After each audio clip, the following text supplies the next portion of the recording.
Olá, seja bem-vindo à nossa aula número 12 do livro Ferramentas dos Titãs. Estamos avançando aos poucos, já falamos de muita gente aqui, hein? E hoje vamos falar de mais duas personalidades ricas e famosas. Vamos começar por um que é muito famoso. Esse daí é um autor muito famoso que eu já conheci há muito tempo, que é o Seth Godin. Ele fala sobre marketing, né? Ele tem 18 best-sellers traduzidos em mais de 35 idiomas, tanto que um dos livros mais icônicos de marketing, que é o Isso é Marketing, é do Seth Godin. Então, ele é bastante conhecido e ele começou em um blog que ele postava ali, né, todos os dias. Esse blog fez um sucesso estrondoso e é um dos maiores, eu acho, né? Um dos maiores e mais populares do mundo, esse blog dele. Conseguiu muito sucesso. E ele é uma grande referência hoje em termos de marketing, né? Tanto marketing tradicional como marketing digital também. Então, conhecendo aqui um pouquinho da filosofia dele, ele começa com uma filosofia que é muito comum. Muita gente já fala sobre isso, que é que para você criar alguma coisa grande ou até gigante, enorme, você precisa começar extremamente pequeno, você precisa começar do zero, né? Começar com 1, 2, 3, aos poucos, né? E ir crescendo. Você precisa começar pequeno, mas ter uma estratégia, uma mente ágil para crescer rápido. Não é porque você começou pequeno que você vai ficar muito tempo pequeno, vai demorar para crescer, para expandir. Não, você tem que começar pequeno, mas precisa ter uma estratégia e uma agilidade para realmente fazer o seu negócio crescer o quanto antes, o mais rápido possível. Ele fala muito sobre o valor da criação de histórias, né? Toda a metodologia dele é muito baseada nessa questão de marketing, né? Então, storytelling, a história que você conta das situações a respeito de você mesmo, como que você constrói a sua história, como que você constrói uma narrativa e deixa essa narrativa interessante, né? Como é que você transforma a sua vida efetivamente em uma coisa interessante. Então, ele fala muito sobre isso e fala sobre valor de marca. Como que algumas marcas conseguem conquistar fãs, né, seguidores muito fiéis, e outras são simplesmente marcas. Tanto que ele diz aqui que ninguém faz uma tatuagem com o logo da Suzuki, só que muitas pessoas fazem tatuagem com o logo da Harley Davidson. Então o que acontece com o logo da Apple, né? A Apple, extremamente famosa, tem pessoas que são loucas pela Apple, não pode ver um lançamento a 10 mil reais que tá lá adquirindo. Então são marcas que criaram valores muito fortes, que criaram comunidades muito fortes. Então a obra dele fala muito a respeito disso. E aí, falando aqui do marketing digital, até no blog dele, na experiência que ele tem digital, achei isso interessante porque ele diz que não quantifica nada na vida dele em termos só de números, sabe? Então não é sobre curtidas, sobre visualizações, sobre comentários, mas é sobre fazer um bom trabalho, agregar valor, né? Gerar valor, fazer um trabalho bom.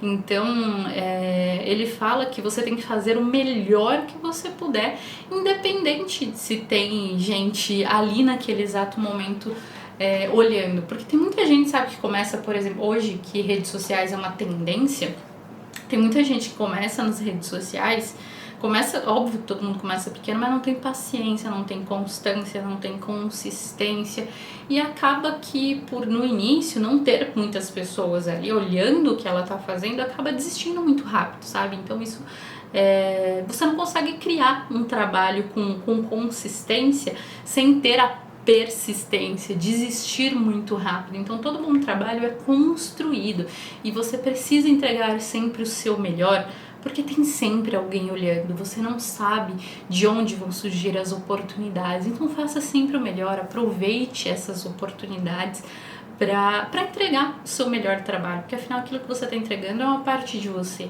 e você não quer ser ruim, ser medíocre, então entregue sempre o seu melhor. Ele fala aqui uma curiosidade que eu achei assim muito aleatória, mas só querendo comentar aqui com vocês, que ele fez uma fez aulas de culinária, né? Porque ele queria aprender algumas coisas e tal, cozinhar. E aí ele aprendeu 2 lições muito grandes nessa aula de culinária. A primeira delas, que você deve provar a comida enquanto prepara. E um número extremamente pequeno de pessoas prova a comida enquanto está preparando. Nossa, eu não fazia ideia dessa estatística, porque é muito natural, né? Você, enquanto está preparando, você provar para ir ajustando temperos e tudo mais, né? Achei estranho que ele diz aqui que a grande maioria das pessoas não fazem isso. Enfim, fatos aleatórios.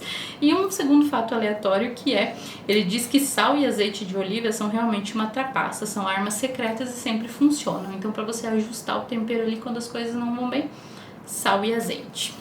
Um fato muito aleatório no meio da entrevista. Aí depois ele começa a falar sobre conselhos aos pais, né? Ele fala bastante sobre a criação de filhos, né? Tem uma página toda dedicada sobre a criação das crianças. Então, ele diz aqui que o que pode ser mais importante para os pais do que o seu filho. E aí ele pede assim: por favor, não banque o ocupado. Se você passar 2 horas por dia sem um aparelho eletrônico, olhando para o seu filho, né, olhando nos olhos, falando com ele, ajudando ele a resolver problemas interessantes, ajudando ele a descobrir o mundo, você vai criar uma criança totalmente diferente do que pais que não fazem isso estão criando, né?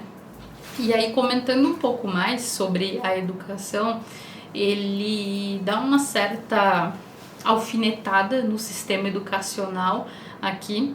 No caso aqui é o americano, mas eu acho que vale para sistemas educacionais do mundo todo, porque ele fala assim, ó: mais cedo ou mais tarde, os pais precisam assumir a responsabilidade de pôr seus filhos em um sistema que está lhe deixando endividados, porque nos Estados Unidos tem muito isso, né? Você contrata todo um financiamento de estudos para ir para a universidade, depois você passa muitos anos pagando, porque é extremamente caro. Então estão lhe deixando endividados e lhes ensinam a ser peças de engrenagem em uma economia que já não quer mais isso. Os pais precisam decidir e lembrar que das 3 da tarde às 10 da noite essas crianças são educadas em casa. Então, ou elas estão sendo educadas em casa assistindo televisão, ou elas estão sendo educadas em casa e aprendendo algo útil. Acho que temos que ensinar 2 coisas às crianças: como liderar e como resolver problemas. Lembra que na aula anterior a gente fala muito sobre essa habilidade fundamental de resolver problemas? Então aqui mais uma pessoa fala sobre isso, a habilidade de resolver problemas, que precisa ser ensinada desde cedo, a lidar com as questões sem medo, sem insegurança e olhar o problema em busca da solução e não ficar pensando nas possibilidades de resultados negativos que aquilo pode dar. Então essas 2 coisas é o que ele diz que é muito importante ensinar isso às crianças, porque o sistema como um todo é estruturado para criar pessoas obedientes. E isso tá cheio. Pessoas que sabem obedecer tá cheio. Só que essas pessoas que sabem obedecer não são pessoas que vão crescer, que vão construir negócios, que vão se desenvolver. Então você precisa ensinar algo diferente a seus filhos, porque simplesmente obedecer já é um aspecto que não faz mais diferença hoje. O que vai fazer diferença é aprender liderança e aprender a resolver problemas, segundo ele. Aí mais um pensamento que eu achei interessante também, que ele diz que ele acha que quase tudo, ele tem a impressão assim por ele, que quase tudo pode ser construído e não é gerado do nada, só que isso deixa as pessoas extremamente desconfortáveis, porque coloca as pessoas numa situação difícil. Quando você diz que tudo é construído, você traz uma autorresponsabilidade. Já que as coisas são construídas, então isso quer dizer que eu posso construir. E se eu posso construir, eu sou responsável por isso. Não posso esperar o outro construir nada por mim. Então isso gera muito desconforto nas pessoas, esse pensamento dele de achar que tudo pode ser construído. E aí ele termina aqui indicando alguns livros, e um livro que ele indica, que eu indico também, que é um livro excelente, que é A Guerra da Arte, do Steven Pressfield. É um livro fininho, muito bom. Ele fala que se você está se sentindo empacado na vida, as coisas não andam, sabe? Não tem resultado, não flui, leia A Guerra da Arte, que você vai colocar as coisas para andar aí de uma hora para outra.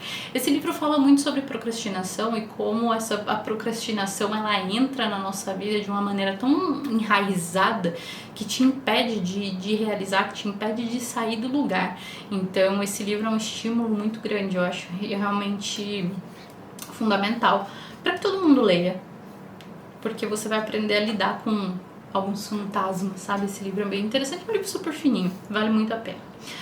A próxima personalidade é uma atleta. Fazia tempo que a gente não falava de atleta, né? A gente tinha falado muito lá na parte saudável, mas aqui nos ricos não tinham aparecido. Agora a gente vai falar do Shaun White. Ele é um snowboarder e skatista profissional. Ele detém o recorde do X Games em números de medalhas de ouro, 15 medalhas de ouro no X Games, e hoje ele é sócio majoritário de uma série de eventos que se chama Air Plus Style, que é uma combinação de Coachella com X Games. Oh, achei legal esse evento, hein? Eu adoro X Games, acho muito legal, gosto muito de skate, não ando, mas eu gosto de ver, acho muito legal, acho um esporte libertador, sabe? De ver andando de skate naquelas pistas, né? Tanto que ele é snowboarder, esquia na pista de gelo e também skatista. Acho muito legal, acho muito libertador esse exercício, mas não tenho nenhuma aptidão. O Tim Ferriss pergunta para ele uma questão interessante, que é como que você consegue enfrentar uma disputa para a Olimpíada? Assim, como é que você se mantém calmo, tranquilo para enfrentar disputas olímpicas, né? Ele é um atleta olímpico.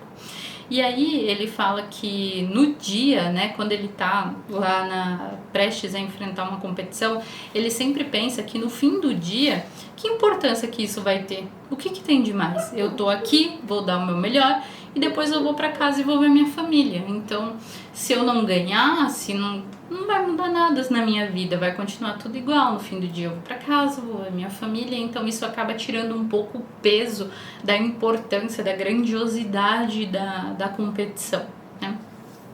Ele conta uma outra história aqui que fala como que ele supera a pressão dos colegas, porque às vezes você tá em um ambiente que as pessoas têm um objetivo um pouco diferente do seu, né? Elas estão acostumadas com coisas fáceis, com prazeres rápidos, instantâneos e trabalham de uma maneira diferente. Porque ele fala que foi para uma competição uma vez de skate, onde todos os atletas que estavam competindo eram atletas convidados. E quando você é um atleta convidado, você recebe para estar lá, né? Todas as suas despesas são pagas, hotel, viagem, tudo mais.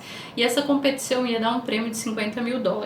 E ele não foi um atleta convidado, ele foi por conta própria, né? Então todas as despesas eram pagas por ele. E um dia antes da competição, todos os atletas que tinham ido como convidados, né, porque só tinha ele que foi por conta própria, todos os atletas resolveram sair para curtir a noite, beber e tal, né, fazer aquela farra. E aí eles foram e chegaram no outro dia de ressaca, acabados no dia da competição. E aí eles se juntaram todos eles e queriam fazer um acordo para que ninguém competisse e dividisse o prêmio entre todos eles, os $50 mil. E ele não foi para essa farra à noite, ele ficou lá concentrado, ele se recusou a ir porque ele sabia que estava ali com um objetivo muito claro. E ele não foi. Então aí o pessoal já começou a não gostar, a ficar meio que excluindo ele e tal. E aí no dia seguinte, quando eles vieram com esse plano, com essa sugestão, ele falou, não quero, não vou dividir o prêmio. Porque ele se sentia muito seguro, porque ele estava fazendo tudo certo, ele tinha se esforçado muito, ele estava preparado, ele estava seguro em estar ali. Os outros estavam levando aquilo numa certa brincadeira. Então, como ele estava muito seguro de estar ali, ele falou, não aceito dividir, eu quero competir. E aí eles ficaram muito bravos com ele, sabe? Começaram realmente a fazer ali um bullying com ele, intimidar ele. Mas o que fez, de fato, ele se manter na posição, se manter seguro, era essa segurança de que ele estava no caminho certo, de que ele estava fazendo tudo que era possível, o trabalho bem feito, o esforço que ele estava colocando naquilo precisava ser recompensado. Então não eram pessoas que estavam com um objetivo diferente do dele, queriam atrapalhar esse caminho. Então ele não teve medo de se posicionar e de não concordar e de seguir o caminho dele. No final ele ganhou a competição. Então é isso que eles ensinam aqui sobre superar a pressão de ser você, de seguir aquilo que você de fato espera, né? Daquilo de fato que você tem trabalhado para conquistar. Aí ele conta aqui uma experiência dele lendo o livro Outliers, que é o livro fora de séries do Malcolm Gladwell, que é aquele livro que fala sobre a prática, né? Que uma habilidade é construída a partir da prática, que você precisa de 10.000 horas de prática para chegar na maestria em uma determinada habilidade. E aí ele leu esse livro e começou a analisar a própria situação dele, porque ele é um snowboarder, né, neve, né, então ele, competições na neve. E ele começou a analisar ele porque se comparando com os outros competidores, porque teoricamente pessoas que nasceram e vivem em um lugar que tem neve teriam mais vantagens para se destacar no esporte, né? Porque elas treinariam mais tempo, né? Entre aspas, porque elas estão na condição favorável. E ele nasceu no sul da Califórnia, viveu no sul da Califórnia, e lá não tem neve, é calor. Mesmo no inverno, não tem. E aí, ele diz que ele começou a analisar, será que as pessoas não estão achando que eu sou prejudicado, que eu não vou me desenvolver, que eu não vou conseguir porque eu nasci no sul da Califórnia? Será que as pessoas estão pensando isso? E aí ele começou a fazer uma autoanálise e falou, não, mas pelo contrário, porque como eu nasci no sul da Califórnia, onde não tem esse inverno rigoroso, eu é que consigo treinar muito mais. Porque o snowboarder nada mais é do que um skate da neve, mais ou menos. Então ele conseguia treinar muito mais, porque não fazia aquele frio absurdo, né? Então ele tinha quase todos os dias do ano disponíveis para treinar. E no sul da Califórnia, coincidentemente, começaram a construir, na época que ele estava iniciando no esporte, um parque, um resort, onde tinham as montanhas artificiais. Então o clima era calor com as montanhas artificiais, então ele conseguia treinar muito mais. Então ele tirou vantagem de uma situação adversa que teoricamente iria prejudicá-lo, porque como é que ele pratica um esporte da neve e está em um lugar onde não tem neve? Então como é que ele vai praticar, né? Então as pessoas teoricamente achavam que ele estava na desvantagem, mas ele pegou essa adversidade e conseguiu pensar de um lado positivo, e no final ele acabou avaliando que de fato ele tinha uma vantagem, que ele treinava muito mais do que os outros, porque quando você tá frio, quando tá muito frio, ele até diz aqui, ó, no frio é assustador pensar em um salto, em algo mais desafiador, porque quando você tá na pista de gelo, né, natural, o ambiente é muito gelado, então tudo fica muito difícil para você fazer. Agora, como ele treinava na pista artificial, ele conseguia se desafiar muito mais, porque o clima em si não era frio, então era mais fácil para ele. E ele acha que conseguiu se desenvolver muito mais em relação aos outros e treinar por muito mais horas, tornando ele um atleta fora de série do que os outros que nasceram de fato em locais frios. É interessante, né? E aí tem o último fato aqui para encerrar, que é um fato muito aleatório, que, meu Deus, que é um livro que ele mais deu de presente. O livro que ele mais deu de presente para as pessoas, né, é um livro que se chama 50 Tons de Frango. Exatamente. Tanto que o Tim Ferriss fala aqui que ele achou que era brincadeira e foi pesquisar. E de fato esse livro existe na Amazon, se vocês quiserem pesquisar, existe 50 tons de frango, em inglês só, 50 Shades of Chicken. Igual 50 tons de cinza, 50 Shades of Grey, é 50 Shades of Chicken. É um livro de receitas que faz uma paródia com 50 tons de cinza em forma de receitas. Então esse livro tem lá na Amazon, de fato é um livro que tem uma avaliação de 4.8 e tem mais de 800 avaliações na Amazon. É palhaçada, né, gente? Mas existe 50 Shades of Chicken. E o pior, existe outro que se chama 50 Shades of Bacon, que é com receitas de bacon. Então são paródias do livro. E esse é o título que ele mais presenteou as pessoas. Olha a referência de livro dele, né? Enfim, mas esse livro de fato existe. Deem uma olhada lá na Amazon que vocês vão encontrar 50 Shades of Chicken.